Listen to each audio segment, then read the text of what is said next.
Welcome in to another edition of the JMU Sports News Podcast. This is Bennett Conlin. I'm joined by Jack Fitzpatrick. Not an emergency for this podcast. We're just having sort of a casual, normal Thursday night. Yeah, normal Thursday night. This is our first normal podcast in quite some time. We went from Signetti leaving to Bob Chesney being hired, and now the Bob Chesney era, we can say, has officially begun after a press conference on Tuesday that was absolutely electric. Right? I'm ready to run through a brick wall. Did you find one that you could run through between when that finished and now? No, fortunately I did not. So my body's still intact, but I'll find one eventually and I'll run right through it. Yeah, you better, because man, did he have some quotes. We'll get into it a little bit later on News or Snooze, breaking down 3 of his press conference quotes. But first, we want to let you guys know that Three Notched Valley Collab House in Harrisonburg is the place you need to go if you want to get libations. That's exactly right. We love. And you're waiting for the ticker to scroll by so that you can read the rest. The last few times you've just done them all, and I've just been hanging out. I'll let you go back. But it's back to me. They've got Minuteman Mondays, as we all know. $3 Minuteman pours. Tuesdays, half off the cases. I feel like I know them at this point. And Friday, First Tap Friday, where they release a new brew every week, which is pretty darn cool. We love them. We had the live podcast there about a month ago now. And they've been a great partner for us dating back to last season. So we're excited that they're still on board through the end of football season into basketball. Yeah, OG partner. We're glad to have them. Hope maybe a live podcast or something along those lines during the men's basketball season. Yeah. Maybe App State, maybe something fun. Looking ahead for all of that. And as well, another partner we have, all the major sports. It's Bet Online are in action this week with college football playoffs ready to kick off. Bet Online is your number one destination for all of your sports wagering info, including news for pro football, the NBA, upcoming fights, and NHL games this season. Head to the website today, get in on the action, and see all of the updated odds for the week. When you sign up, remember to use code BELIEVE. That's promo code BLEAV, BELIEVE, to receive a 50% welcome bonus on your first deposit. So you throw $100 down on that first deposit, they'll hook you up with $50 for free to use on all of the action, whether it's NFL, whether it's NBA, MLB futures, NBA futures, NHL, whatever it is. I think right now, if I was a betting man, which I am, I like Dak Prescott to win the MVP. Bet Online, where the game starts. Oh, and we got one more. Our awesome friends over at Christopher William Jewelers, where it's both glamorous and laid back. There's a reason Christopher William Jewelers has been voted best of Virginia year after year. It's not just one thing that sets us apart. It's everything. It's the selection, extensive and unmatched, with every engagement ring, loose diamond, and fashion jewelry chosen for quality and brilliance. It's the service. From our diamond experts to our master goldsmith, our team shares a passion for what they do, and it shows. It's the atmosphere, both glamorous and laid back. See for yourself why people can't stop talking about Christopher William Jewelers in Harrisonburg and Weir's Cave. Awesome. So before we dive into today's episode, if you're watching live on YouTube, Twitter, or Facebook, and you want to pitch in on the conversation, let us know what you're thinking. Ask us any questions, comment on Facebook or YouTube, or reply to this tweet on Twitter or X, whatever you want to call it. And if you're on YouTube, be sure to like and subscribe so you never miss a live stream, you never miss a video. We're trying to build out that YouTube, and that would be great. And if you're listening on a podcast, be sure to, follow along, rate, subscribe, whatever it is that you do on your podcast platform, whether it's Apple Podcast, Spotify, or other. A rating goes a long way, and we would absolutely love if you guys could give us a quick little rating, only if it's 5 stars, though, please. That's right. Yeah, if you're gonna crap on us, don't do it. Yeah, please don't. So the Chesney era is here. The Chesney era is here. He had his press conference. It was, kind of a standard press conference, but he's a very personable head coach. Yes, it was probably the most cut and dry. He didn't really give out too much information in this press conference. No. It was Tuesday at 1:43 p.m. is when it began. He was late. What is that about? Travel was late. We don't know if it was him. Someone was late. He also was coming with a massive entourage. He shouted out each and every one of them. Maybe that was it. He had 3 kids. His wife was there. I would expect that. But then, it seemed like his in-laws may have been there, or his in-laws They were weren't. watching. I think, yeah, they weren't there, but he had like a ton of immediate family, and his pastor was there. Yeah, there were a lot of Chesney supporters there, which I thought was fun. But I did crack up with travel delays causing a 15-minute delay when it's like, you're in Harrisonburg. We run into traffic? Like, what do you mean there's a travel delay? The delay was getting from Worcester, Massachusetts to James Madison at the Shenandoah Regional Airport. Yeah, I don't know. That's the only thing. But was there anything that really stood out to you? We'll get into news or snooze kind of quicker than normal with this one, but just general takeaways from the opening press conference. None for me. No, I'm just kidding. No, we're gonna do it. I think he's obviously very well spoken. I thought that he's super engaging, and I think that will hold some value. I think fans are kind of taking away from what Curt Cignetti was a little bit more than they need to with some of their takes. We're like, oh my God, this guy can form a sentence.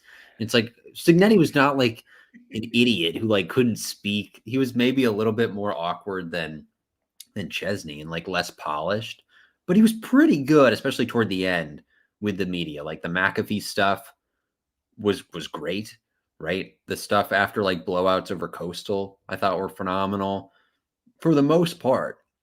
Pretty good with the media. But the Chesney, I think, seems a little more polished, and I think he'll probably get along well with the media.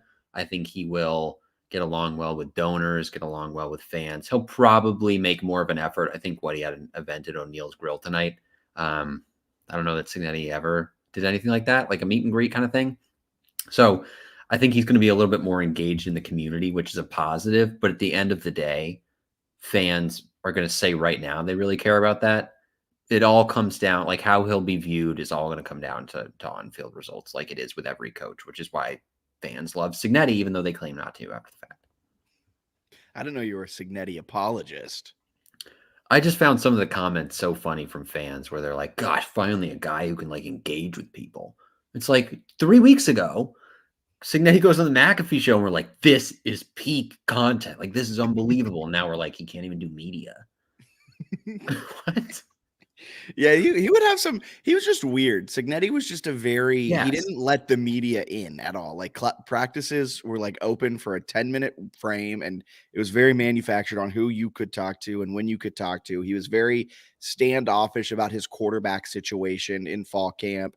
So there was just a lot of. I think he made it harder on himself, but also his opening press conference was funny when he was like, "Should I tell him about the pig story?" And we were all like, this guy's a regular dude. Where I think Chesney is very calculated in what he says. He's a fantastic dude. From this press conference, makes me want to run through a wall for him. I thought it was exactly what was needed. And like you said, I think he's going to fundraise at an exceptionally high clip. I think he's going to do something that, not a lot of coaches have necessarily done in the past few years, whether it's Withers, Houston, or Cignetti. I think Chesney has a real chance to go out there, really become part of the community for his 48 months in Harrisonburg, 24 months in Harrisonburg, and really start to build a good foundation fundraising wise, because that's something we've kind of been missing out from coaches. We haven't necessarily seen them, kiss the baby, shake the hands of politicians and get $10,000, $15,000, $20,000, $50,000 donations secured from whether it's alumni or just people in the Harrisonburg area. I like that. I think he'll be good at that. He's certainly engaging. I don't think he's going to like come into a post-game press conference and be like, Jordan McLeod missed 8 reads tonight. Can you imagine how many, like, he's not going to say Alonzo Barnett got the yips. Right. Which Cignetti was just some of his post-game, like Cignetti was a different type of like they are just the polar opposites. Cignetti literally said, it's like when a golfer can't go through his backswing. That's what was happening to Alonzo out there. And it's like, Jesus, man. Which at the same time, as a fan and like someone like covering the team sort of was valuable. Like it's the candid, like honest feedback was great. So that's the part where I sort of push back. They're different, but I don't think one is better Worcester. But I don't think they're better Worcester. Or worse. It's Worcester. Yeah, if you're from Boston. I think not Worcester. My bad. Sorry about that. Like, I don't think he's necessarily better or worse than Cignetti. I think there's some things that he does that'll be really positive compared to Cignetti. But again, he's following up a 52-9 5-year stretch, an 11-1 season this year, where, like, if they were eligible, maybe they're playing in a New Year's Six Bowl or at least close to it. So I don't know. I'm excited for the Chesney era. I also think he's filling some big shoes. He's filling some massive shoes. I mean, since Houston took over, Withers era was extremely massive in the impact it made on JMU, but like the wins and losses and postseason success weren't necessarily there. Right. But since Houston has taken over, he has massive, massive shoes to fill. And like, I think he's going to succeed. I think he's going to be a fantastic coach, but like, this is a really tough situation to come into. He mentioned it in the press conference. I'm not here to tear it down and rebuild it. I'm here to keep this momentum going and hopefully build on that momentum. You tell me, is that a harder spot to be in? Because if you lose 3 games this season, it's a failure. Yeah, I think it's way harder than like his previous jobs where he had time to rebuild. Syracuse, like if he had gone to Syracuse, he would have had years to rebuild. He didn't get hired there, but like he was in that running, one of the finalists. Like that is a much different job than what this job is. I think for the plus side for him, if he can keep the momentum rolling, dude's at a Power 5 spot probably right in 2 or 3 years. So it's an exciting spot for him, and I'm excited to see how he keeps it rolling in terms of like recruiting and the portal and things like that. He didn't get into a lot of his like philosophies in the press conference when it comes to recruiting or the portal or stuff like that. But it's going to be fascinating to see because, yeah, my expectations for year one of Bob Chesney depend a lot on what the roster looks like. Yeah. But I think kind of like you're saying, based on some of the guys they're expected to return, based on what they can do in the portal and some of the guys in the recruiting class, if they can keep them, and the schedule, I mean, 8-4 is going to be feeling pretty frustrating for fans if that's what you get. I think it's got to be 9-3 or better to have people pleased. And even then, 9-3 might have a few fans kind of like grumbling. Yeah. And I mean, on the offensive side, they're not losing necessarily a ton. I might be underselling that a bit. Kalon Black just went into the portal. You have Jordan McLeod in the portal, but you're keeping a lot of those. Zach Horton's in the portal. Okay. So you're losing a couple linemen too that are 3. They got 3 good ones in there now. Yeah, so I mean, yeah, you are losing a good bit. I completely forgot about the lineman and that Zach Horton was in there, so I retract what I was saying. But like, you still have Elijah Surratt, you still have a good running wide receiver with him, and I would assume you're bringing in a running back. And yeah, as long as your offensive line can run block, your running back should be fine. This year, the offensive line kind of struggled with run blocking at times, which is why Kalon and Tyson and Latrell weren't necessarily the best back there, but you're overall pretty fine on offense where if you can bring in the right transfer quarterback, and that's a massive if, but if you can do that, you shouldn't have any drop off whatsoever on the offensive side. It'll also be really interesting, and we'll get into it in a little bit, about who he's bringing in coordinator wise, who we might expect him to bring in, how he's going to build out this staff. Those are going to be some really key hires. The defensive side, you don't need a world-beating off defense on the defensive side to win the Sun Belt. And I think they could have a pretty good – they should be good on both sides. Like, they even with some of these portal guys, they have some really good players who are expected to return next year. I don't know. There's Pons, Jacob Thomas, Pons on Trent Hendrick, Tyreek Tucker, Amar Thomas, Emmanuel Bush. Mm-hmm. And even offensively, there's a lot of skill guys who are pretty good, I think. Surratt, Hudson, Maxwell Moss, Ymir Knight, Cole Potts on the offensive line. You got Aaron Gunn, who backed him up. Josh Toner is not in the portal. I don't think Tanner Morris is. Wayne Knight is in the portal, though. Wayne Knight is in the portal. That's correct. So like, there's a lot of ability there before you've even tried to add guys in the portal. Indiana went out and got Ohio's starting quarterback. So I don't know what that means for Jordan McLeod, but probably not going to Indiana. Interesting. It leaves a little bit too much. So earlier today, Bob Chesney was on 106.7 The Fan up in Washington, D.C. Maybe I was reading the tea leaves way too much, but he made it sound like that he's trying to get Jordan McLeod to stay. I could see him making a push for that. If he doesn't get that, maybe tries to get Sluka or someone else in the portal. But yeah, I think McLeod coming back is definitely a possibility for the Dukes. So I don't know. They should have a really good team next year. So what are your expectations for Chesney? Because you kind of avoided the question with his first year. Overall, what are your expectations for him from when he coaches his first game to when he coaches his last? Yeah. To be honest with you, my expectations are that they can post a 9 or more win season in all of his years. Yeah, my expectation is that whatever school hires him next, they can post a quarterback graphic using JMU quarterbacks. Pretty normal stuff. I think it's realistic though that they could contend in year one. I don't know if it's my expectation, but contend to make the college football playoff as the group of 5 team in year one. So just to stress that, like, I'm not giving him any buffer in terms of like expectations or goals, because he's talked, right, wanting to accelerate the program. Yeah. The only real acceleration from this year is like undefeated or a Sun Belt championship, obviously, where you're playing the game, but then also like making a New Year's 6 college football playoff kind of event. And that's doable. Yeah, I think in his career, a college football playoff, it depends on how long he's here, but like within the next 3 years, I expect a college football playoff berth. You were on the cusp of it this year. In theory, you're not like, you should be able to, we don't rebuild, we retool, whatever that cliche is that teams use. You should be able to retool. Some of the stuff that's happening with the transfer portal and recruiting class, I feel like he's sitting on his hands a little bit too much right now. But if he can figure that, if he hits a couple home runs, if he hits a couple of doubles, all of a sudden this team is completely reloaded, and you're looking at another Sun Belt championship, Sun Belt East winner.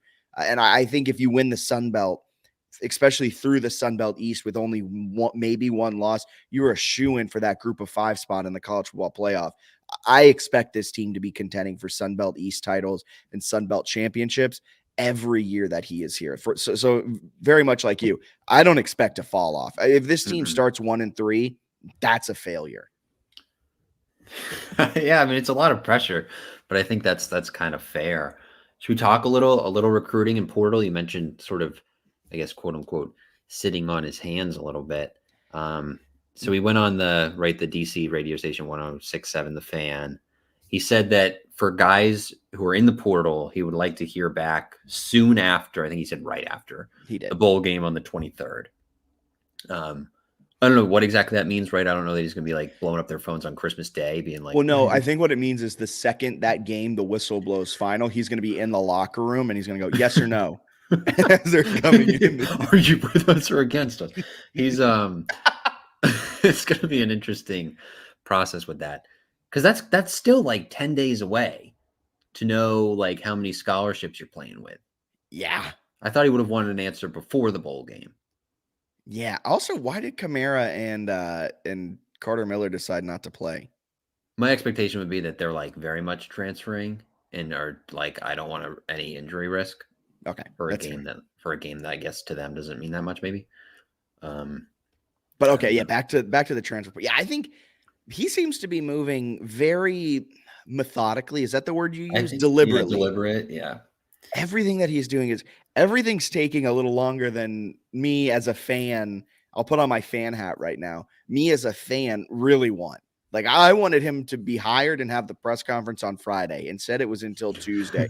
I wanted him to be, announcing transfer after transfer. I wanted us to be announcing that we're bringing in Kyle McCord yesterday. And so it feels like there's like no forward momentum. Like, recruits and transfers weren't on campus to visit until like today or tomorrow. I felt like that should have been happening over the weekend on Saturday and Sunday. Like, it feels all like we're behind 48 hours. And even felt like that during the hiring process. But again, that is me talking with my fan hat on, where I want everything immediately. Hard to see too, and hard to fully piece it all together, but obviously there's a little bit of a process. And I think maybe the high level P5s are a little more active early, and they're getting the big NIL kids, and they sign some, and you can get some good players after that. But definitely a difference if you see like the way Kurt Signetti and his staff are tweeting right now. It's like, we got another one. And then they announce recruits and transfers, and it's like, Okay. Whoa. What do we have? So it's a difference, especially from last year. I was looking at some of the dates when people committed. McLeod committed in like November. Yeah, he was already off the team. He didn't really count. But like Surratt committed December 18th, right? So that'd be 4 days from now as a transfer commit. So it's interesting. We'll see if they start to get some transfers coming in.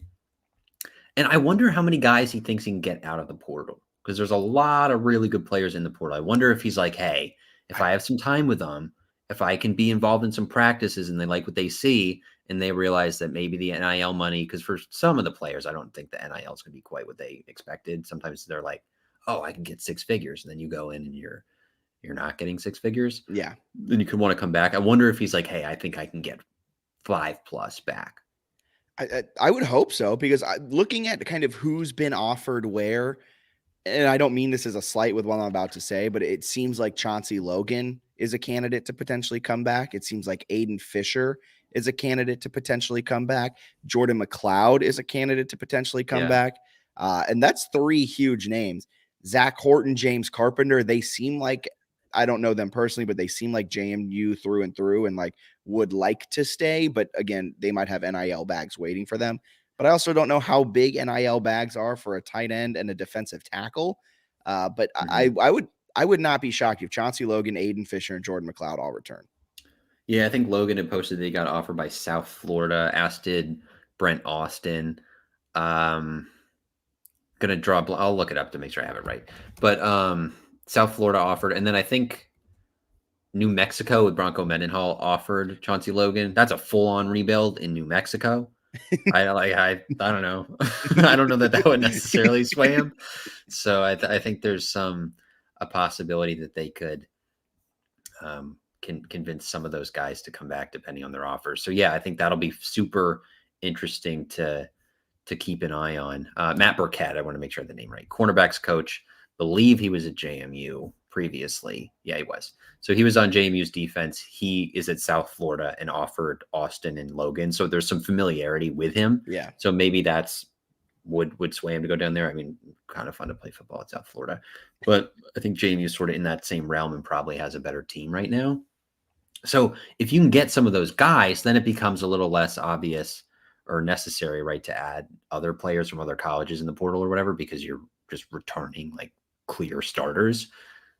So maybe he thinks that that's part of it, is like, hey, I'm recruiting like people on campus right now. Yeah, I think that could be very well it. And who knows how it's all gonna shake out, because if all of a sudden he brings back 50% of who's in the portal, I think we have a very different tone of how he's handling it all. We don't know what's happening behind closed doors. He says he's staying up late and is just like grinding away, and he kind of strikes me as a grinder, so that doesn't shock me. He also kind of seems like Sean McVay. I agree. He has Sean McVay vibes, but in the way that like Signetti and Sunseri and those other coaches are like building hype around Indiana, I think he kind of realizes like that's completely unnecessary for like where JMU is. And he's just like quietly working. Like, because he had transfers and like recruits on campus today and had said nothing until the interview of like, yeah, we got people on campus today. And like, he hasn't said anything about his staff. I feel very confident over the last week he has put staff stuff together and just not said anything publicly. So I do think there's going to be this period at some point in the next month where we're just going to get like a deluge of just this guy, this transfer. We got Matthew Sluka, and that's like buried in just news. I think he's just going to be like staff, player, and everyone's gonna be like, what the heck? Well, I think when it comes, I think it's going to come in like a rush. And then going into the spring, I think fans are going to have like full on Bob Chesney is a god kind of hype. Like, I think he's going to piece it together like quietly. Yeah. And then when it's announced, it's got a chance to be pretty interesting and special, I think. All right. I love it. That brings us to news or snooze. Bennett's going to give me 3 quotes. I'm going to decide if they're newsworthy or snoozeworthy. It's presented by Christopher William Jewelers, the only place in Harrisonburg in the entire valley that's both glamorous and laid back. So if you're in the market for some engagement rings, really nice necklaces, whatever it may be for this holiday season, be sure to check out Christopher William Jewelers in Harrisonburg and Weir's Cave. News or snooze, all press conference all the time. Hit me. All right. This is Bob Chesney. He was asked why JMU made sense for him. He says, it's not in the deep South, an area I don't understand. It's not out in Ohio, maybe an area I'm not familiar with. It's not out in Buffalo, New York. This is 2.5, 3 hours away from my home. He's newsworthy. Okay, tell me why. Well, because one of the biggest questions we had coming into this was, how's he going to recruit this? He's been in Worcester for the last few years and recruiting up in the Northeast. And we were like, well, this is coming down into the Virginia, the DMV area. He mentioned his time. I think he was 6 years at Johns Hopkins as an assistant. So he's like, I understand that area and 2.5, 3 hours away from his house. So he knows this area pretty well. I also liked it's not out in Buffalo, New York. Felt like a little bit of a shot where he wanted to say Syracuse. Definitely seemed interesting. Yeah. It's not like I was taking the Syracuse job. It's not like I didn't know what I was doing in Syracuse. But no, I think it really kind of put to ease a lot of my worries about his recruiting stuff. And I think he also mentioned in it that he wants to find people who are familiar with this recruiting area when he's making those hires. Yeah. Pennsylvania's been pretty good for JMU. So I think it's cool that he's got those connections. Also really cool of him to understand that Virginia's like not the SEC country. Yes. Because when he said that, I was like, yeah, you're right. Like, this isn't the deep South. You're not recruiting Georgia and Alabama and Louisiana and even Florida really that heavily. You're recruiting Virginia, North Carolina, Pennsylvania, Maryland, Westford, like that area. You don't got to go into the deep South. Like, he understands there's a difference between the South and the deep South. And you should be able to do that better than like any other Sunbelt program, right? Like, I don't think better than I think better than with your success, you should be able to at least stay. If a kid has Virginia Tech and UVA on their list, JMU should still be able to be on that list. You know what I mean? Like, yeah, you should have enough cachet now built up within the high school football community that you are able to stay with those schools. Maybe you don't beat them out just yet, but you should be able to stay with them. Also, really important to note, he was making a very, very pointed point at high school coaches in the area and around all of Virginia. He said it multiple times that our practices are open. I want the high school coaches to come. I want to build that relationship. And that's something Cignetti never said. And I think that's, granted, it didn't really matter because Cignetti got a 4-star in Jaja Boyd and was just killing. I don't know what Kurt Cignetti said to these kids. In his recruiting visits, and never say it. Yeah, you're right. But like, really interesting stuff that he was so adamant about getting high school coaches involved in the process. I also thought, and he seems like super nice, so I don't think he'd ever be like outright offended, especially in an opening presser. Signetti was, by the way. One of the in his opening presser. Somebody asked him about like not dealing with NIL. He's like, I don't know what you're talking about. Like, oh, in Indiana's. I thought you meant. Yeah. Sorry, I don't think he was at JMU. No, he was at Indiana though. But Chesney seemed like to make many points that like I'm from Pennsylvania, right, and had been in Baltimore. Like the idea that I'm I grew up in like the far tip of Maine is very much wrong. Like he was kind of seemed like the point he was trying to get across a couple times. Yeah. So newsworthy. All right. I like this one here. I did not coach FCS football as an FCS football coach. I did not just go on and say, this is just FCS football. Let's run it that way. I spent many trips, many hours, many dollars meeting with NFL programs and FBS programs. And when you look into the way our recruiting is done, our sports science is done, our practice is done, our schematics are done, typo by me. The overall run of our program is much more like an NFL program than even an FBS program. Newsworthy. Okay. What do you like about it? Thank you for the follow-up question. No, I think it was quite interesting because I think he must be on Twitter and like knew every like worry us JMU fans had about this, because our worry was, oh no, he was an FCS football coach, not even at a North Dakota State, right, like a Missouri, like he was at a Patriot League school. Granted, I don't think JMU fans have much to talk about when it comes to besmirching a Patriot League team. We only beat them by like 40 earlier this year, and then we lost to Colgate in the playoffs twice. But so the Patriot League clearly a thorn in our side. But so that was always kind of that talking point. Man, yeah, he's a great FCS coach, but what has he done? I mean, he's just in the Patriot League. He couldn't even win the Patriot League this year. Come on, like, what are we doing? Then when he said that, he really made it a point to be like, yeah, I get we were FCS, but like we weren't running that program like an FCS program. We weren't running it like you guys do at the FBS level now. We were trying to replicate an NFL offense, an NFL practice. And I thought that was just a very, very good point for him to make, because he must have known Chris Brooks, the SID for football, must have done a good job at prepping him as well. Like, here are the things that we really want to make sure that JMU fans have a clear understanding of coming out of this press conference. That right there was a fantastic answer. This is one of the few answers he said like without a smile, where it was like very clear of like, the question was essentially like, why do you think you're ready for the job? And it was almost like, again, not like offended, but I think part of him is like, because I'm clearly ready for the job. Like, what do you mean? Why am I ready for the job? I think it's going to be interesting to see exactly how he does it, and if like how open it is to the public, some of his practices. I'd love to get in there and watch like a practice and see what his schedule is like, because everyone around him says he's got it, down to the minute, which is not like rare. Coaches schedule it out pretty succinctly, but seems like he knows what he's doing. He also went on to say at the end of this answer that they had played 4 FBS teams over the last like 3 seasons, were 2-2, and their 2 losses were by a possession, which is a very fair point of like, put Holy Cross in the MAC and they're a good MAC team. You know what I mean? Like, they're an FCS team, but they were playing like a G5 team. Like JMU was before they made the jump. I will say what I didn't like in that quote, and what I didn't like in a lot of the press conference, and he's fixed it now. He fixed it on his hit earlier today on the Fan in DC. He was using we and our, but referring to Holy Cross. He kind of went back and forth. He had some where he was like we, and there were a lot of we's. But like that FCS football coach, he was like, our practice is done, our schematics are done, the overall run of our program, and he was referring to Holy Cross. And I was just like, sir, it's not UL anymore, it's us. We are JMU. You're at Duke now. Please refer to us as we and Holy Cross as them. Thank you. That does make me think he's going to bring a lot of his staff with him, though, the way he talks about like the way they run things. Yeah.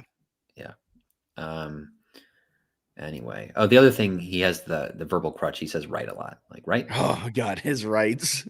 Those are coming. Why'd we do that? Why'd we just break the glass for everyone listening? I think everyone knows that one already. I don't know if everyone. We were talking with Dom, and he didn't realize it until we just started texting right in the group chat constantly, and he was like, I notice it now.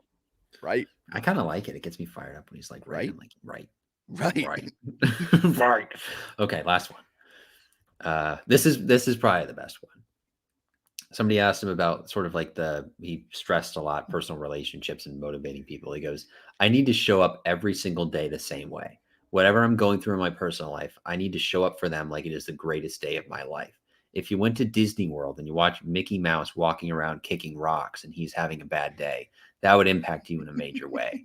I understand that I am one of one on this team. Could you imagine Mickey Mouse walking around Disney World? What an incredible visual. Hey, Mickey, what's going on? I hate my life.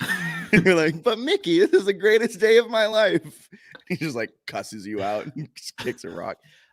That's a snooze-worthy quote, just because like it's boring. There's not a lot of oomph behind it. It's an important quote. It makes a lot of sense. And I'm glad he has that outlook, but it's boring. Cool. Okay. Yeah. Show up, be good. Although the Mickey Mouse analogy was fantastic. I think it's interesting because I have questioned myself listening to him. Like, is the positive thing like a facade? You know what I mean? Like, is that going to stop after like week 3? Doesn't seem like it. Seems like he's got that Sean McVay kind of like, he just like, this is who he is. And he's got that constant energy, which I think will be interesting to watch throughout the course of the season. I don't want JMU ever to lose. We'll be very excited to see his first loss press conference. Positive AF. And that's going to piss me off. Yeah. You watch some of the Holy Crossers where they like lose to Armies, like, 3 or 4 plays. We want those to go the other way. We're disappointed by it, but fought really hard. And it's just like Signetti would have been in there. It's like, look, we called the perfect pass plays and they can't throw a football. And that's my fault. Look, the guy was open. Jordan made the wrong read. I can't go out there and tell him where to throw it. We worked on it all at practice, and then we get in the game, and he just messes it up. What more do you expect from me? Tino's on the headset. He's screaming. What are we doing? Everyone wants me to throw it more. I'm going to miss Signetti's pressers. You know what I'm going to miss? Can I say what I'm about to say now that he's gone? I don't know. I'm going to miss Kurt Cignetti sliding into my DMs. I didn't get a personal one. We just had the. I got a personal one when I was commenting on JMU's first down run usage, and he essentially called out Jordan McLeod. Remember when he told us that Kobe White was about to be like a game changer receiver and he never played a snap? That was sick. Should we say that's a lot of stories? Never mind. Indiana fans, if you're listening, Indiana media, if you're watching or listening, somehow found this podcast, keep your DMs open. He'll get in there eventually. Yeah, there's no doubt about it. I think that's all I've got quote wise. That's awesome. So do you want to head on over to the Armed Forces Bowl where JMU is getting ready with a little meal prepping? Yeah, they're prepping for it, which is good to see. Yeah, I'm glad for him. We'll do a full preview next week. Maybe try and find an Air Force football beat reporter. I'm not sure if they exist. There's probably somebody. We'll try and get someone to kind of preview the game, break it down, what to expect out of the triple option Air Force team who've lost their last 4. But for right now, we want to break down the coaching staff that Coach Robo has brought in because there were only 4 JMU paid coaches on the staff after Cignetti left and took like the whole staff with him. And so we were questioning, what are they going to do? Are they going to need me and you to call plays? Are we going to be arguing on the sidelines about EPA, expected points added? You want to run a run play? And I'm like, well, I don't want to lose any points on this play. Let's run a pass because on average, that will give us more than negative 0.1 points. We want to get 0.1 point. We could have just been arguing that all game and we would have gotten delay of game after delay of game. Instead, they did the smart thing and they brought in a group of actual coaches. Do you want to break down who the coaches are that are coming in for the Armed Forces Bowl on December 23rd in Fort Worth, Texas? Yeah, still feel like we would have been good candidates, but I'm a little upset we didn't even get a call, honestly. I mean, I think after the first quarter, we worked ourselves out. We worked out kind of how we wanted to call the game because clearly we wouldn't have done any prep before the game at all. Yeah, this is just for the game. Could you imagine? I think we would have done great. It would have been like Madden. Always go for it on 4th down, onside kick, never punt. Yeah, zone read McLeod. You're gonna have to keep this one. Go. we know what we're doing.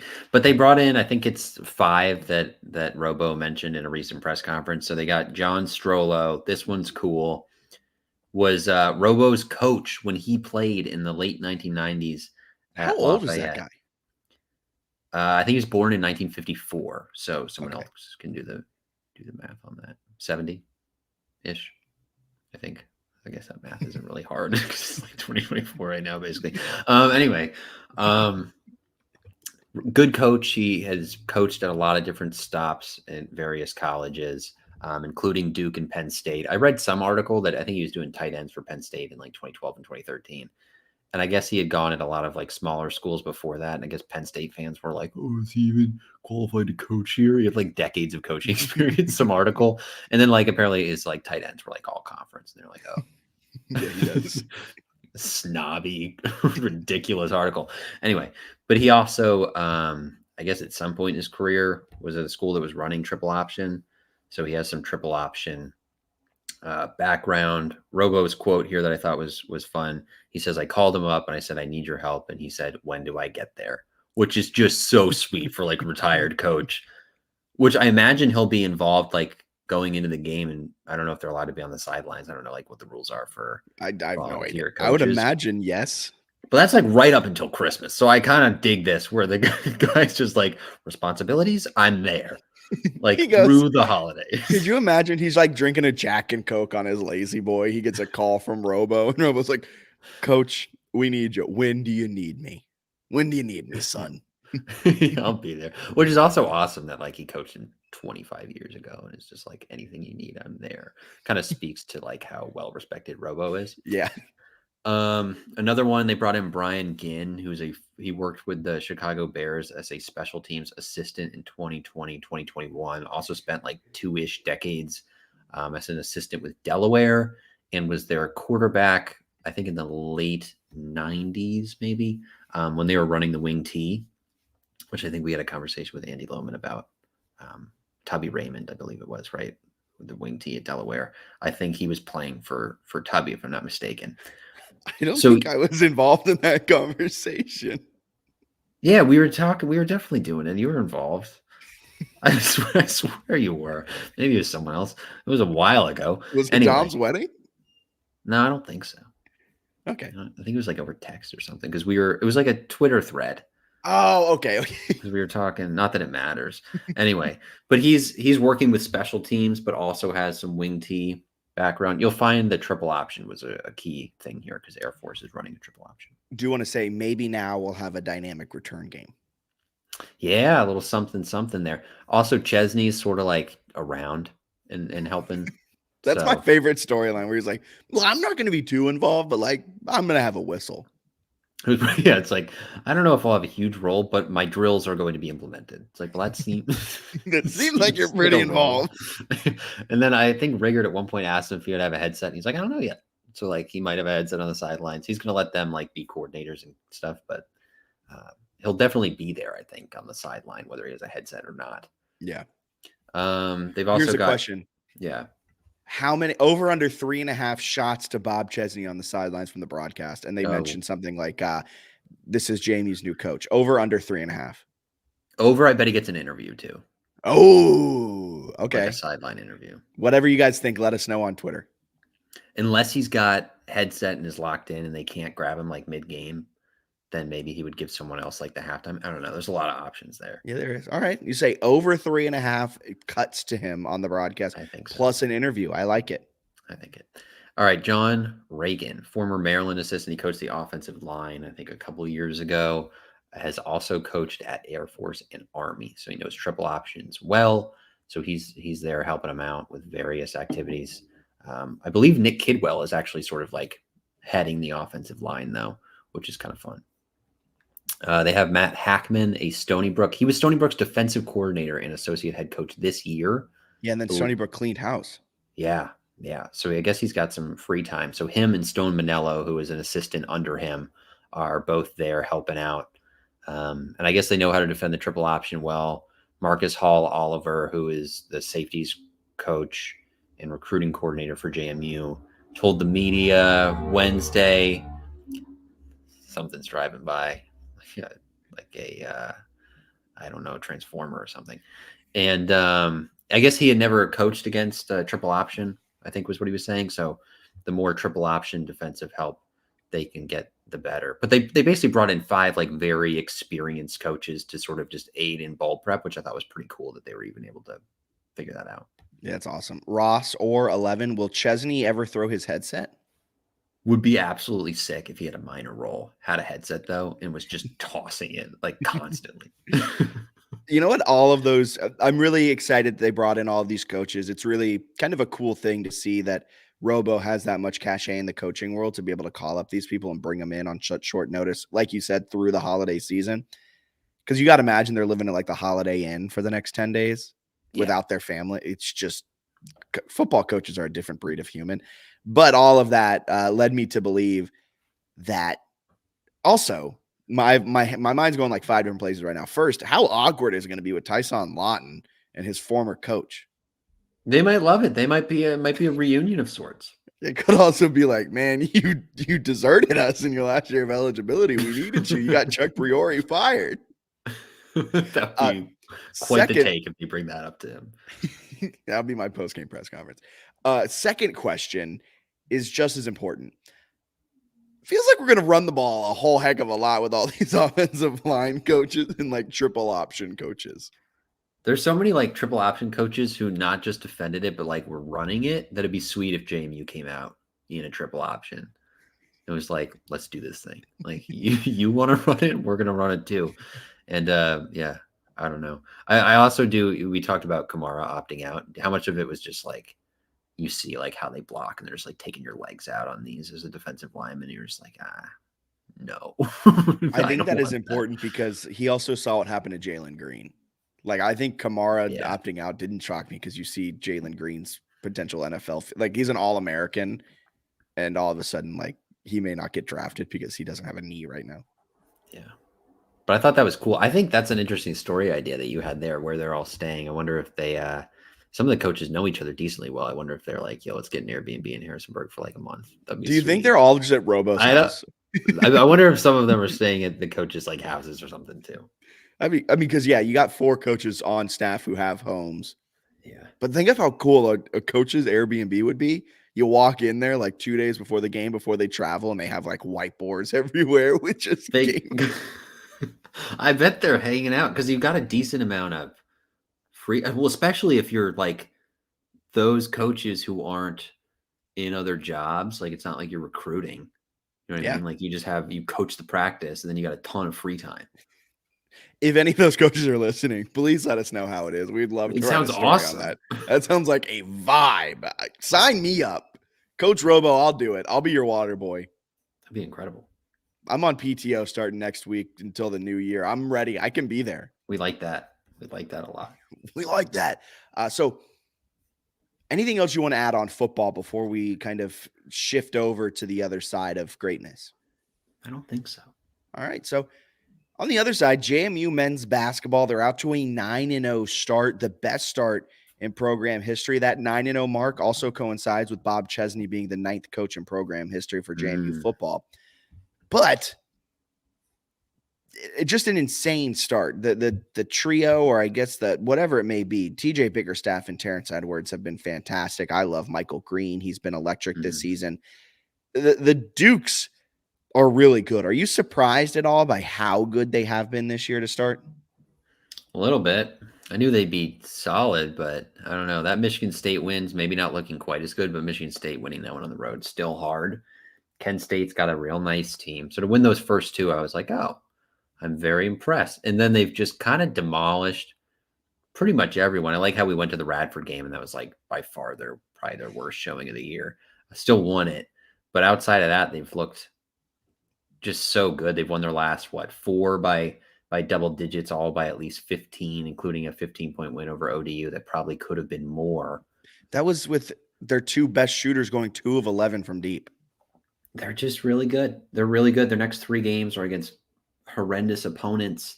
I think they've got a chance to go into 2024 undefeated. I don't know, they could push 30 wins if they have a crazy year. They should definitely get 25 or more, right? Yeah, I'm legitimately shocked that this team is undefeated still. Sitting at 9-0, you took down Michigan State, who are 136 in KenPom. But I don't know that's the Dukies. Thank you. That's awkward. 34th in KenPom.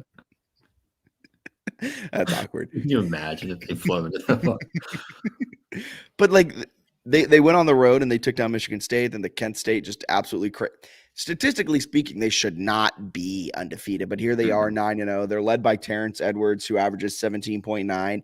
TJ Bickerstaff averages 16.6. Michael Green, 12.1. And Noah Friedel, 11.2.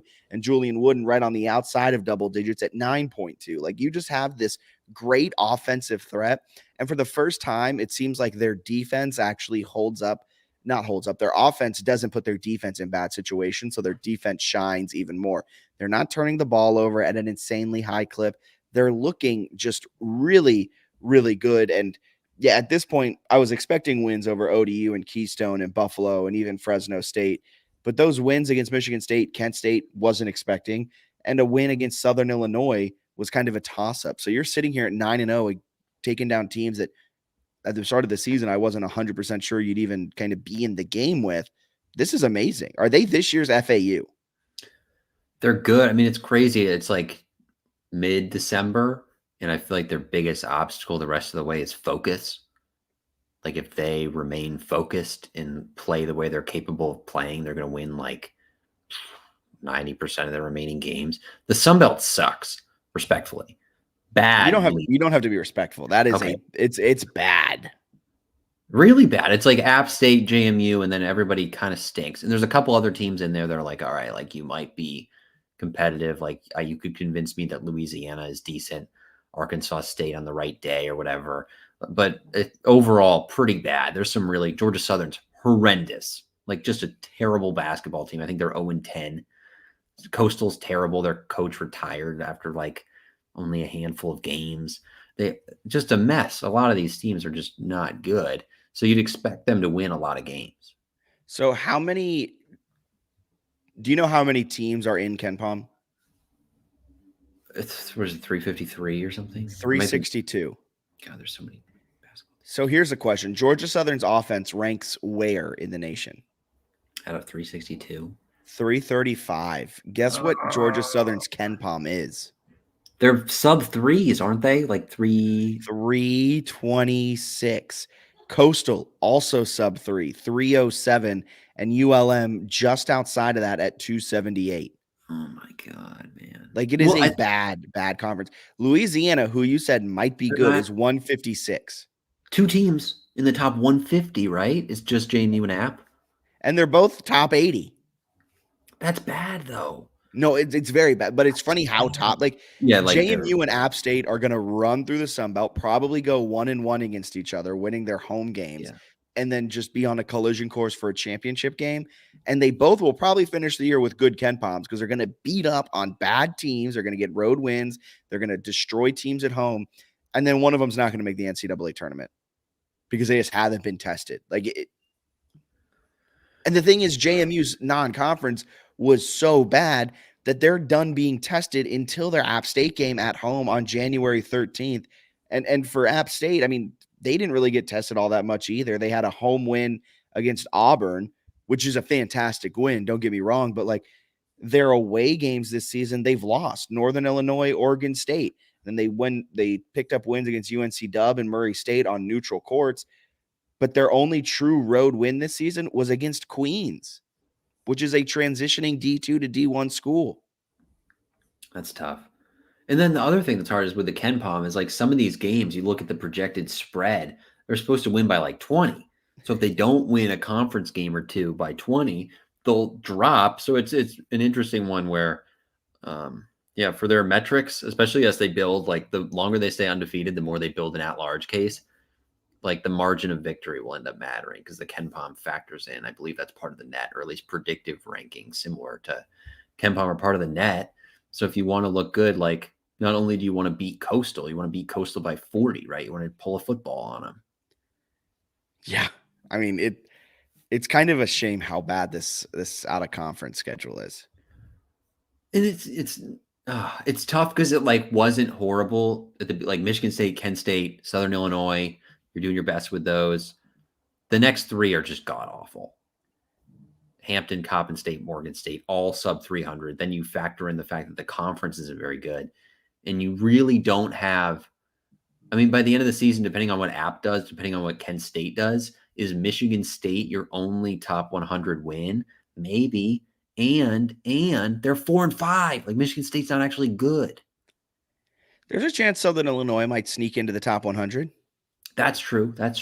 So maybe some of these look a little better. You can root for Michigan State to figure some stuff out, but it's going to be tough if you have more than a loss, to be honest with you, to have an at-large case. I will say it's pretty awesome that they're Michigan State, Kent State, and Southern Illinois, all teams on the fringe of the 100 of Kent. Well, I guess Michigan State's not on the fringe, but on the fringe of top 100 wins are all away from home. So you don't need them to be as good. So I think in the net, if it's a top 75 road win game, it's a quad 1 win, right? I think that might be right. I think that's quad 1. It's something insane. So these teams, they might have a good late season push to get into that top 75 in the net. And it's a road win or a neutral site win. All of a sudden you're looking at a few more quad 1, quad 2 wins. And that may help bolster your at-large case late in the season. And if you can pick up a win against App State on the road, that might be a quad 1 win by the end of the year. So all of a sudden, this terrible non-conference schedule could end up benefiting you a little bit.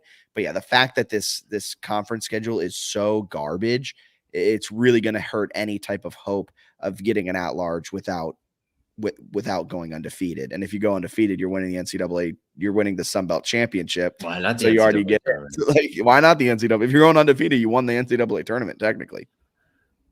It's just, I hope they get in because they are an NCAA tournament team. They are so fun to watch. They're electric offensively, like you said. They've got multiple scorers. Everyone who graduated last year, they had some solid players graduate, but they weren't the most efficient. God, they are efficient offensively. I don't think the defense has even reached its peak. They're really, really good. And we didn't even talk about Jalen Carey, who's just shocking that he's 18. Well, here we go. His hands are massive. And I got to ask, we got 3 kind of superlatives: most important player, most surprising player, and most impactful transfer. So far this season, I think we both can agree Terrence Edwards is the most important player. Leads the team in points this season with 17.9, and he's second on the team with 5 rebounds per game, and he's shooting at a solid clip. What is he shooting at? About 45%, 43 from deep. So overall, really solid season for Terrence Edwards, putting together a Sunbelt Player of the Year type of game, type of season. So I think we can both agree he's the most important player, right? Mm-hmm. Right. Yeah. Right? Bob Chesney says yes. Most surprising player, you mentioned him. I think it's the 18-year-old Jalen Carey. Yeah, he's just like comes in for Bickerstaff and is like a perfect backup. They abused ODU in the paint. ODU is a little bit undersized, and they hit him with sort of like some pick and roll action that they kind of had no answer for. Bickerstaff was 9 of 12. Carey was 6 of 6. Did not miss. Had 13 points in 17 minutes. It was just really, really good. He's been phenomenal, and his size makes him a good defender, right? Because it's hard for them to kind of move him down there. Same with Bickerstaff. They're big. They're athletic. He's a phenomenal recruit, and to be honest with you, pretty shocked that he ended up at JMU. Like he's very good. He's a very good player. He had a career high 16 points against Keystone. Back that up with a career high against Division I teams with 13 against ODU, like you said. But the most important thing, he's had the last 2 games played without a single foul committed, and over his last 3 games played, he's only committed 1 foul, which is pretty big considering how he started this season. 4 fouls, 3 fouls, 2 fouls, no fouls, 1 foul, 3 fouls. Like he was kind of a fouling machine, wasn't really getting his feet in the right spot, was moving a lot when he was trying to block shots and down in the paint. So it's really good to see that as of late, he hasn't been getting the whistle. He's doing what he needs to do while also being just absolutely potent from the field. He's 14 of 16 from the field over the last 2 games. I also made a big stink in multiple seasons and off seasons about them not being able to block shots. They're blocking a lot more shots this year and defending the 2 much better. Before we get to most impactful transfer, is it time to say sorry about how we thought of Byington's roster construction? He absolutely killed this transfer cycle. This recruiting class. This roster is phenomenal. He put together just a perfect roster construction. We talked about like the lack of height. Bickerstaff and Carey might not have like the 6'10", 6'11" number, but they play like real bigs and they can block shots. Wooden's blocking some. Edwards can get in there, even Friedel occasionally. It's a great mid-major roster. Yeah, it's pretty fun. Moving from that, most impactful. I'll say sorry. I'm sorry, Mark Byington. Yeah, me too. So sorry. We had a group chat name that the Dukes need bigs. And we were getting mad every time that a new guard was announcing that they were transferring to JMU or someone under 6'9". Well, you knew what you were doing. This is why I'm not a coach. I apologize. This is why I'm a podcaster. Most impactful transfer. Whoever you don't say with this answer, I think I'm going to go with the other person. All right, I'm going Bickerstaff. This guy is a monster in the post, putting up absurd numbers. Seems like he's kind of unstoppable, has an elite offensive game where he can find ways to score in the post more so than the previous bigs JMU had. Great rebounder, can get in there and block the occasional shot. Really just an unbelievable ad, especially somebody who rebounded well at a power conference school in Boston College. Like to add him, the experience, the rebounding, the scoring. They have a big to go with Edwards and the guards, right? Which I'm sure you're going to pick a guard here as your most impactful transfer. Well, if you had picked the guard, I was going to pick TJ Bickerstaff, in fairness. This is just trying to show the love to all the impactful transfers, because Michael Green, the grad student from the Bronx, has been absolutely electric this season. He's averaging 12 points per game. He's coming off of a 13-point performance against ODU. Before that was a 21-point performance against Keystone. Before that, a 14-point performance against Buffalo. He is absolutely electric. He averages about 5 assists per game with only about 1.7 turnovers per game. Having that type of significant assist to turnover ratio from the point guard spot is something that we haven't really seen all that often the last few years. And he's shooting at an extremely solid clip. He is shooting 46% from the field, 46% from behind the arc, Bennett. Do you get how insane that is to be shooting 46% from 3? Before the season, I was like, oh, they're a small ball team that can't shoot the three. They're shooting like 40% from three. They're one of like the 25 best 3-point shooting teams in the country. And Green's a key part of that. They have 1, 2, 3, 4 guys this season who have shot 33s or more. 3 of them are shooting 40%, 42% or better. Terrence Edwards, 42.4, Noah Friedel, 43.4, and Michael Green, 45.8. The only person who has shot 30 or more threes this season and have a sub 42% three-point shooting percentage is Julian Wooden, and I trust he's going to get back on track. I believe there was a sequence against ODU where I think it was Green maybe like drove toward the rim and got blocked. Somebody else rebounded it and kicked it to him out for 3 like immediately, and he nailed it and like turned to the crowd at ODU and was like, quiet down. And I was like, oh my God. Like they made a blocked shot look like offense, where they're like, oh, perfect. That creates a nice little open 3-point shot. The way they're moving the ball, shooting the ball, they can go in transition. It's just, I don't know. They're really good. And it's such a bummer that it's going to go Hampton, Coppin State, Morgan State instead of like a VCU or something. But that's sort of my only concern here is they're not going to be tested enough going to late in the season. I'd like to have a few more tougher matchups. Let's zoom that out for a second. So you got Hampton, Coppin State, Morgan State coming up to finish out the non-conference schedule. 315, 361, 347, respectively, in KenPom ratings. Not good to have 3 sub 300 teams back to back to finish out your non-conference schedule. From there, you got Texas State, Louisiana, Southern Miss, South Alabama, all before you host App State on January 13th. None of those teams are in the top 175, except for top 150, of KenPom. Yeah. I mean, you could be, what is that? Good. 15-0, 16-0, going to the App State game against a really good team that's a rival at home. That place is going to be going insane if that's the case, especially if App State keeps it going. So I guess on the plus side, you've got like a clear, it seems like, right? You've got a clear potential. Hey, we're going 1v1 versus this other team that happens to be a rival that you have like great football history with for the league title, which will be sweet if that's the way it actually plays out.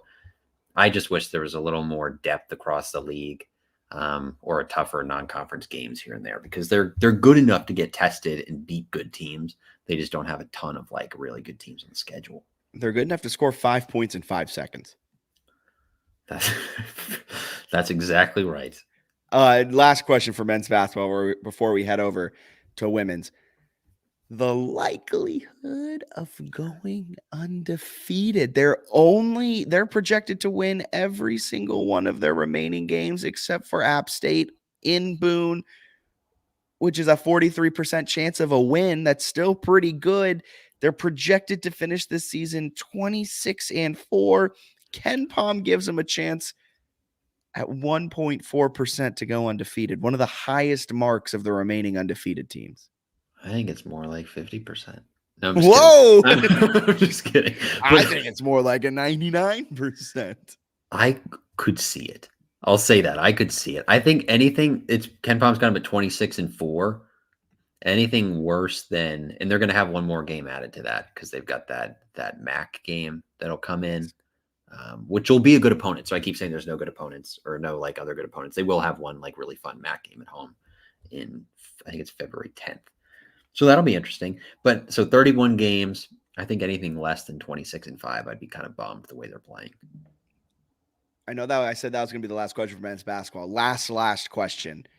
You go undefeated. You lose in the Sun Belt Championship game to App. Mm-hmm. Do you make the tournament? Yes. If they're like 33-1 and get left out, I would file a lawsuit. A lot of those going around now. A lot of those going around. And a lot of them are working. Makes you think. Some of them are pretty dumb, though. I saw some Georgia, someone or other was like they wanted the Georgia bowl game, whatever it is, to be part of the college football playoff now. So it's just a 16 playoff because Georgia's clearly one of the best. Good for them. I respect that. I like that. Yeah. Moving over to women's basketball, we wanted to just do a quick update on how that women's team is, mainly because They got some interesting news the last couple of hours, the last couple of days.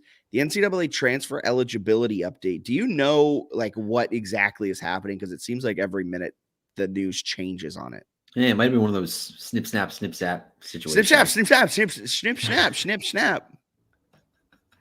But essentially, there was a lawsuit about the two-time or like the waivers, two-time transfers, and the waivers being ridiculous. And whatever it was, there's like a 2-week period with a TRO where if you were denied your waiver, you're able to play. But the issue is if you play in those 2 weeks, it seems unclear from what I've read today. Like if you play in those 2 weeks and then the TRO is taken away and then it turns out that the NCAA wins the lawsuit or whatever, then you lose your eligibility if you play like 3 games, I think, your year of eligibility for basketball. So my guess is for Heaven Bristow, who's a 2-time transfer, she's coming in from Ohio State. My guess is that they just keep her for next year and don't have her play this year unless they get clarity from the NCAA that's like, hey, you definitely won't have an issue with this and you'll be eligible for the course of the season. It won't be a problem. But even then, Shane Metlin had a nice story for the DNR where Coach O said something along the lines of like, she's been with the scout team. Like she's not ready to just plug and play right now. Yeah. So we'll talk to her about it, but she's kind of been going through the season under the impression she wouldn't play. So my guess is that they would kind of stick with that, but they could go either way depending on what happens with some of the legal stuff. So you're saying the NCAA is kind of similar to this scene from The Office? Big snip snap. Wanted to have kids, and you said that you wanted me to have a vasectomy. What did I do? And then when you said that you might want to have kids, and I wasn't so sure, who had the vasectomy reversed? And then when you said you definitely didn't want to have kids, who had it reversed back?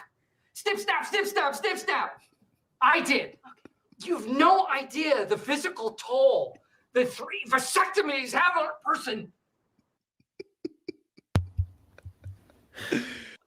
That's great work. Sorry. My bad. I love that snip snap audio. I shoehorn it into whatever situation is possibly happening. That and the Tim Robinson sketch. We're all trying to find out who did this. Tim Robinson gets me every time. I watched the 50 burgers, 50 fries. 55 burgers, 55. Yeah. You gotta do it. You gotta do it. You know, podcasting has reached its peak when it's 2 guys talking about JMU sports to go on a tangent to quote Tim Robinson's sketches that no one wants to hear us quote. But anyway, women's basketball, they're 7-3, playing at a high level, but they could use Heaven Bristow if they were able to get her, but maybe next year. They play Maine and Maryland in the next 2 games. Both of those will be challenging. They should be fairly competitive in the Sun Belt with or without Bristow, but not quite the level of the men's team, where the men's team looks like they could win an NCAA tournament game or 2. Yeah, right now Hazel leads the team in scoring with 11.1. Right behind her is Kozlova with 11, and Peyton McDaniel right behind them with 10.9. They are the 3 Dukes this season who are scoring in double figures. Behind them is Ashanti Barnes, Annalisa Goodman, and Steph Odekirk. So far this season, Steph Odekirk might be the most improved player. I may have accidentally called that one. Superstar. She's looking really solid for them, averaging 22 minutes per game, shooting at about 35% this season, about 23% from behind the arc. So a solid season for Steph Odekirk is I think, is being leaned on a little bit more than what was initially expected with Heaven Bristow. Yeah, big time. Also, quick men's basketball thing.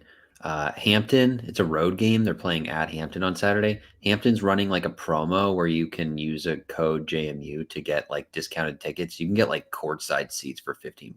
So do you want to go? I can't, but if you're in the area, you could courtside seats for $15. I think it's not like I think it'd be baseline courtside or some other seats that are like $10 that are like pretty good spot. So if you're in the area, you want to watch like really good JMU play, it's a pretty good deal. That is a great deal. Going over to Hampton, who is a member of the Coastal Athletic Association now. Also, shout out to Hampton for being like, you know what? We're going to run a JMU promo code for JMU fans. You can come watch your team in our building. It's fine. That is one of the wildest things I think I've heard, actually. Yeah, it's pretty wild. Okay. Anything else you got to add? Listener questions. I want to fire you some listener questions. Oh, thank you. I forgot about that. And then, we should have done Sunbelt Bowl pick'em. No, it's fine. Okay. No, we don't need to rub it in my face even more. All right. It's a chance to come back. Yeah, it's how you pitch it to me every year, and then every year it gets worse because then all I do is pick against you in the hopes of coming back. All right, I'm going to hit you with one. This is from our friend Dom Palumbo. When do you think Signetti will post a graphic thanking JMU Nation for everything? First, no words. Then his new school posts a graphic with a bunch of our players. It's just appalling, embarrassing in many ways, and highly disrespectful to me personally, in my opinion. What are your thoughts? Whatever. I do think, though, the graphic stuff, people were getting a little bit too hot. I think that's all from the school. Like, I think if JMU had decided to take Curt Cignetti's quote in his press release when he left, which was a very heartfelt quote, JMU fans wouldn't have been mad. And that's what Holy Cross decided to do. And it's who else decided to post a thank you graphic? I don't even remember, but it's a decision from the school. What I think, it's more of a school thing than it is like the coach being like, give me a graphic before I leave. Yeah, and the Indiana thing was pretty normal, I thought. The quarterbacks? The quarterback graphic. I mean, Sinceri was holding up a lot of weight in that, and it was kind of hilarious because some of it was dumb. The part that was actually dumb, right, was kind of maybe the Alabama thing when he was like a grad assistant. But. Exactly. That's what I'm saying. Like, he was holding up a lot of weight with that grad assistant. So also they copied our exact thing, but that's beside the point. Also holding, like, Sinceri wasn't there for Ben DiNucci, and then Sinceri was a grad assistant. So like you could have just said Curt Cignetti QB development and then just not had Mac Jones. And also Mac Jones like isn't the best quarterback to be using right now, the guy who got benched. I don't know. It's like saying you developed Easton Stick. Look at our starting quarterback from North Dakota State. You could pick some nits with it. I thought the JMU part was the most normal part of the graphic, like the last three guys. Yeah. Honestly, you could have put the last four. You could have put DiNucci, Johnson, Centeo, and just been, it was fine. Wouldn't get too offended if you're a Jamie fan about Indiana stuff.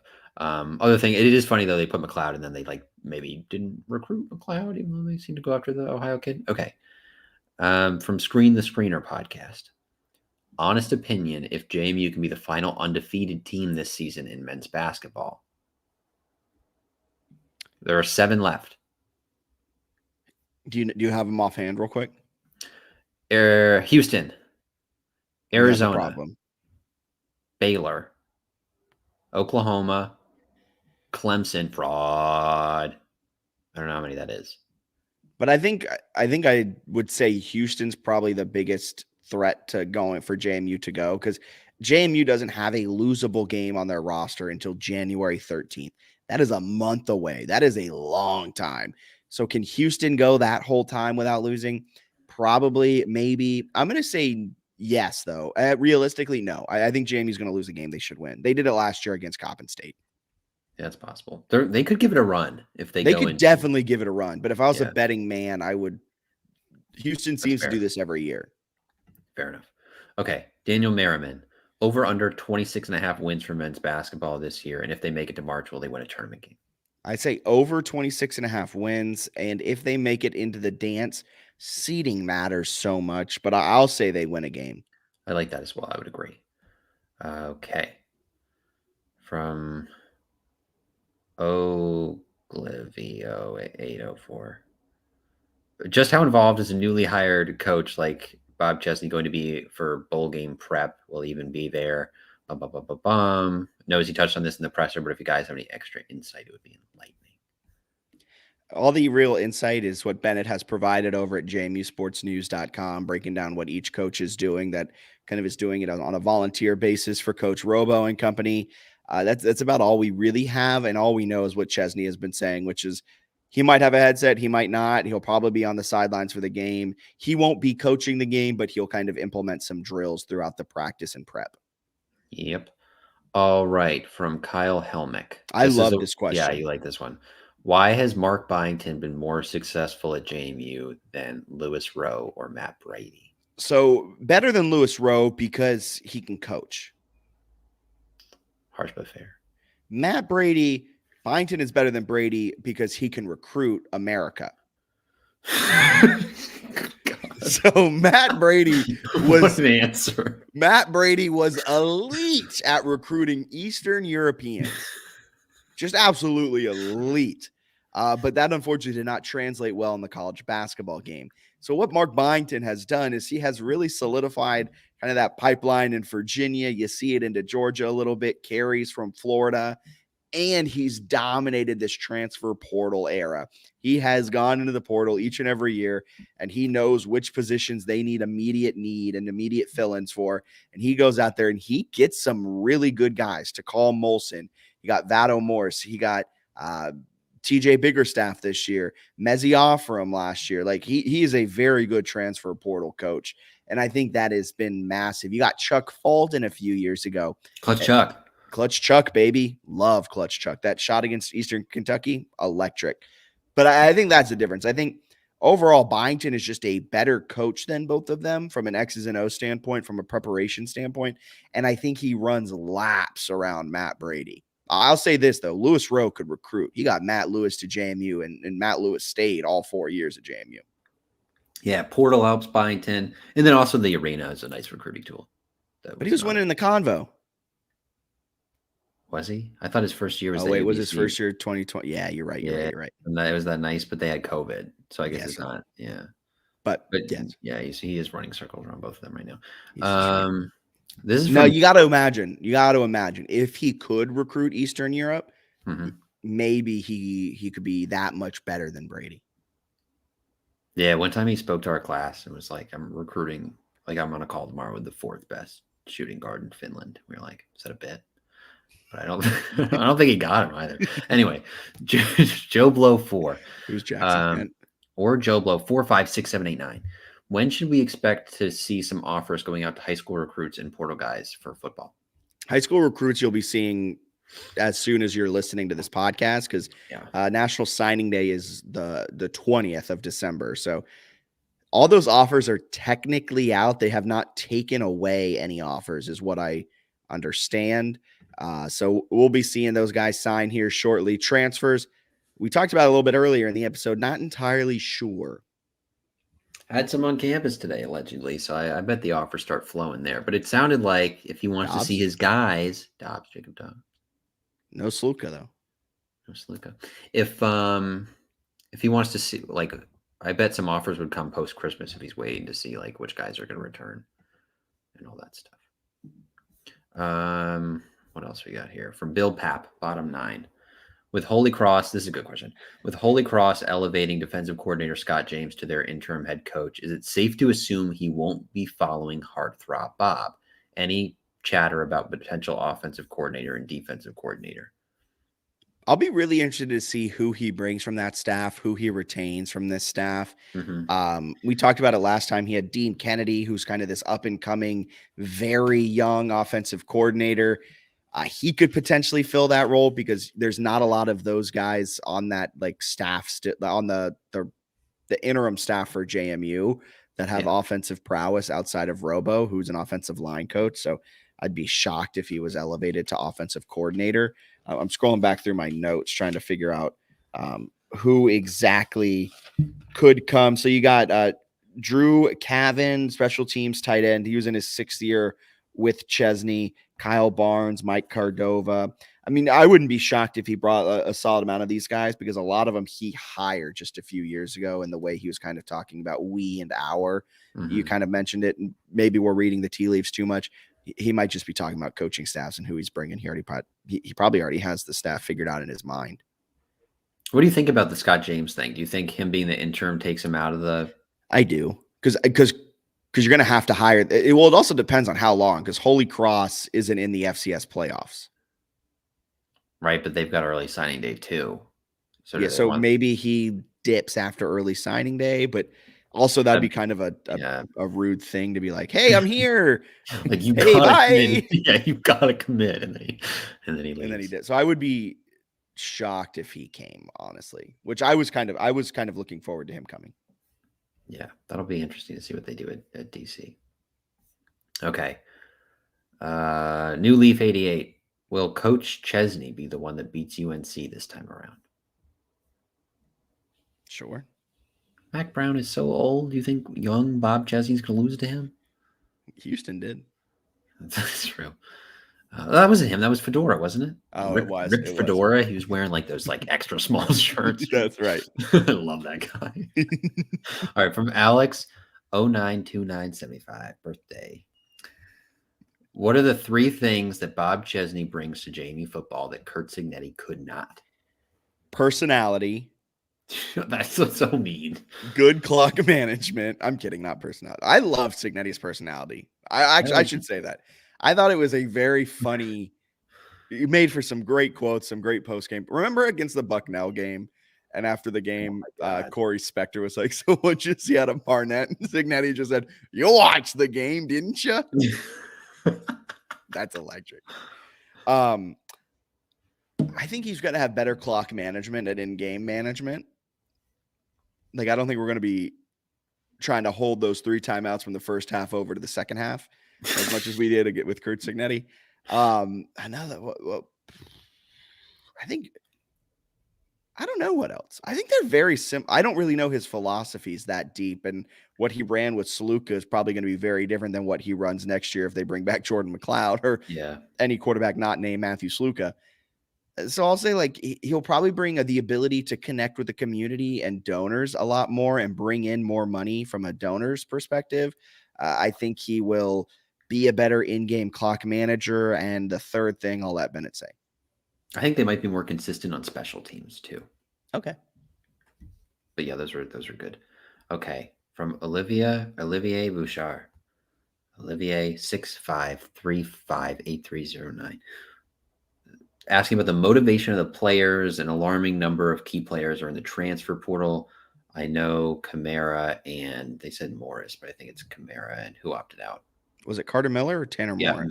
Miller. I don't think Morris is even in the portal. Okay. I know might be. So Kamara and double check that. Kamara and why do I blank on his name even after you say it? Carter Miller. Sorry. Are they left the team already? I assume the other players in the transfer portal are with the team preparing for the game next week.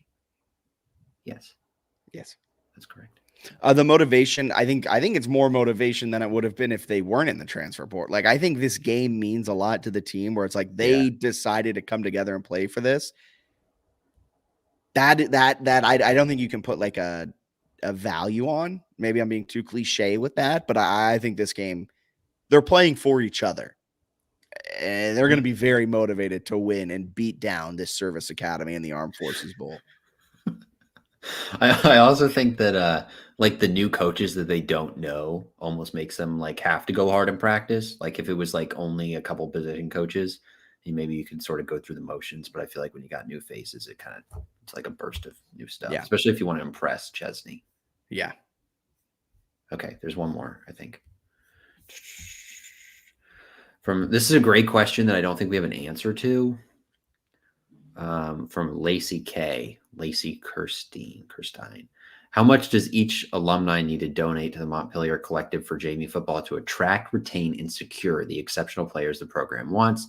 Can you perhaps quantify a minimum amount everyone needs to donate? So there's a lot of alumni. There's 75,000 alumni in North Carolina alone. So if we're talking just like from a pure alumni standpoint, like $1, and we're good.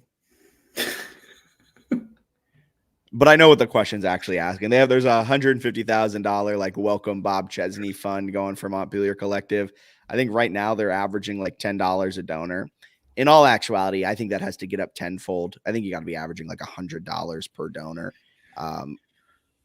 We hope to have a little bit more of information about the Montpelier Collective on next week's episode. So stay tuned for next week's episode where we'll kind of do a deeper dive on the Montpelier Collective.